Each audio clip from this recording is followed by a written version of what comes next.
It seems as if everyone in America with access to a microphone has been telling us this week with stunning hindsight precisely why the Dow Jones Industrials took a record 508-point, 22.6% nosedive Monday. Time alone will tell whether Black Monday enters the history book as the day American confidence was so shaken that a premature recession resulted. That was Louis Rookheiser on Wall Street Week back in 1987 after Black Monday. Markets have been shaken again over the past 2 weeks as Reddit day traders boosted shares of companies like GameStop and sent short-selling hedge funds running, with long short funds losing 6% overall last month and Melvin Capital alone plummeting 53%. But most hedge funds emerged unscathed, and Steve Cohen's Point 72 even attracted $1.5 billion in new money.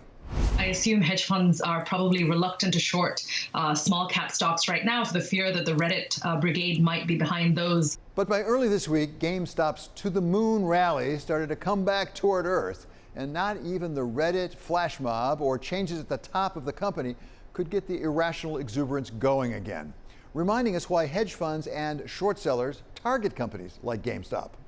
The investor that gets caught in the updraft on that and doesn't understand that investing, while it looks like it's all going up, did the person who clicked the last buy understand that that could happen to them that quickly?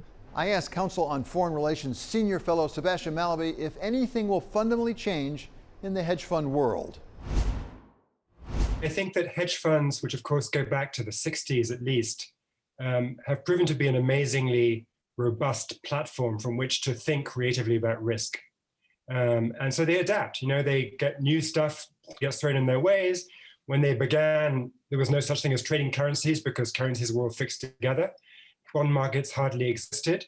You had to trade stocks by appointment. And they adapted all the way through that as everything changed.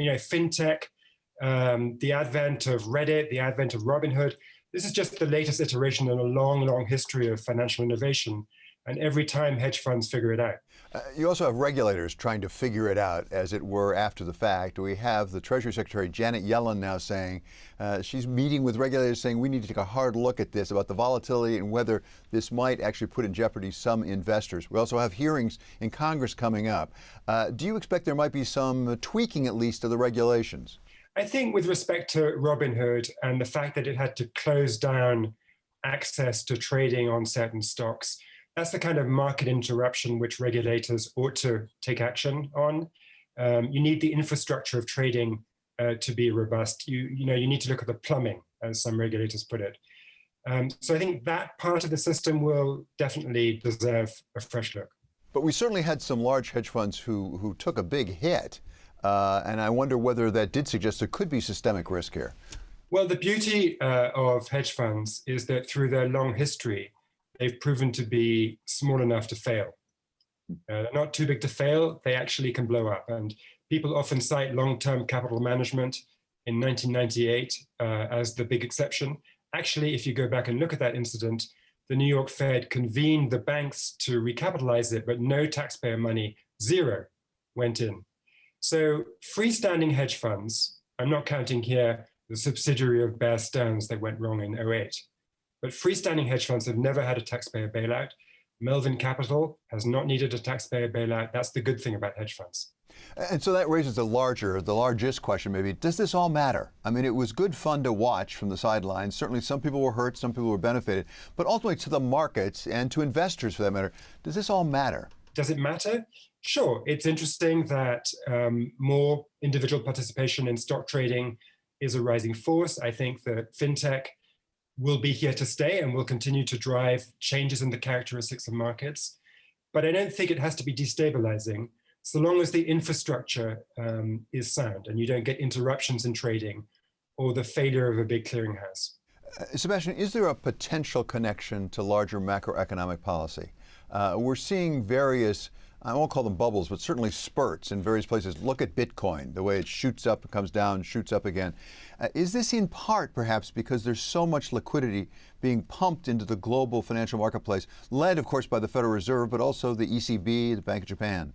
Well, you're absolutely right, of course, that we've seen unprecedented liquidity pumped into the system worldwide. If you look at the stimulus after the 2008 financial crisis, it was a fraction of the size of this COVID injection of money. And we know from experience that you pump a lot of money into the system, it doesn't always create inflation in normal prices. You know, your eggs in your grocery store might be okay, but the nest eggs, they go up. And that's what you've been seeing in asset markets all over the place.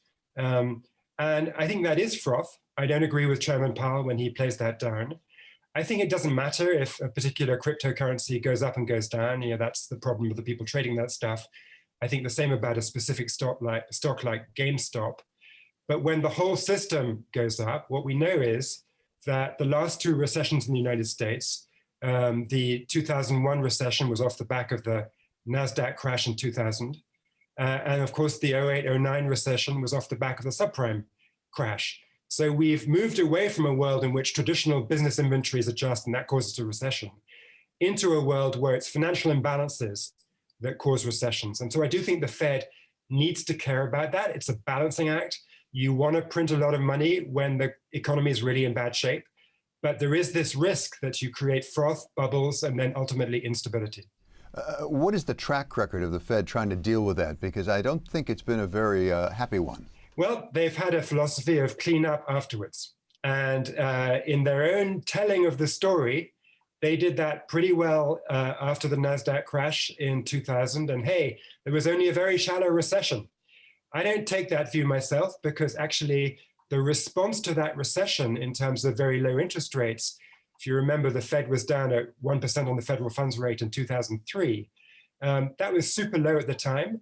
And that definitely contributed to the real estate bubble that then took hold afterwards. So I think, you know, you get a bubble, you throw enormous amounts of monetary stimulus to try and fix it. That creates a new bubble.